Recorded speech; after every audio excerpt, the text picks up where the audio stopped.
Hi friends, இந்த வீடியோவில் வந்து நம்ம என்ன பார்க்க போகிறோம் அப்படின்னு கேட்டிங்கன்னா, இப்போ வந்து நம்மளோட சூர்யா 45 திரைப்படத்தோட அஃபிஷியல் ரிலீஸ் தேதி வந்து இப்போ வந்து வெளியே வந்திருக்குங்க. இந்த ஒரு விஷயம் வந்து ரசிகர் மத்தியில் ரொம்ப ட்ரெண்டிங்காக போயிட்டுருக்கு. ஸோ அதை பற்றி அந்த வீடியோவில் நம்ம டீட்டெயிலாக பேச போகிறோம். இப்போ வந்து செம்ம பெரிய ஒரு எக்ஸ்பெக்டேஷன்ஸில் உருவாகிட்டு இருக்க திரைப்படம் தான் சூர்யா 45. அதற்கு ஒரு முக்கியமான காரணம் அந்த திரைப்படத்தோட இயக்குனரான ஆர்ஜே பாலாஜி அப்படின்னு சொல்லலாம். ஏன்னா வந்து ஆர்ஜே பாலாஜியோட இயக்கத்தில் வந்து நிறைய காமெடி திரைப்படங்கள் வரும் அப்படின்ட்டு பார்க்க வந்து செம்ம ஒரு மாஸ் திரைப்படம் வந்து, அதுவும் நம்ம எல்லாரோட ஃபேவரட்டான சூர்யா வச்சு வரது வந்து ரொம்ப ஒரு ரசிகர்கள் ரொம்ப பெருசாக எதிர்பார்த்துட்ருக்காங்க. கண்டிப்பாக அந்த ரெட்ரோ திரைப்படம் வந்து பிளாக் பஸ்டர் ஆகிடும் அப்படின்றத வந்து தோன்றுது. ஏன்னா அதுக்கு கார்த்திக் சுப்ராஜ் தரமான டேரக்டர் அப்படின்னு எல்லாருக்குமே தெரியும். கண்டிப்பாக இது வந்து ஆர்ஜே பாலாஜிக்கு செம்ம பெரிய ஒரு டெஸ்ட்டாக இருக்கும் அப்படின்றத வந்து நம்ம ரசிகர்களால் பார்க்கப்படுது. ஸோ சூர்யா 45 திரைப்படத்தோட டைட்டில் வந்து பேட்டைக்காரன் அப்படின்ட்டு சொல்கிறாங்க. ஸோ இன்னும் கொஞ்சம் நாட்கள் அஃபிஷியல் அனௌன்ஸ்மெண்ட் ஆகும் அப்படின்ட்டும் எதிர்பார்க்கப்படுகிறது. இன்னும் வந்து இப்போ வந்து நம்மளோட சூர்யா 45 திரைப்படத்தோட ரிலீஸ் செய்தி வந்து இப்போ வந்து அஃபிஷியலாக வந்து இருந்திருக்குங்க.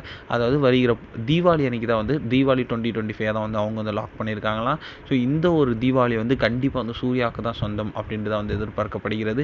கண்டிப்பாக வந்து இந்த திரைப்படம் பெரிய பிளாக் பஸ்டர் ஆகும் அப்படின்றத எதிர்பார்க்கப்படுகிறது. ஸோ பொறுத்திருந்த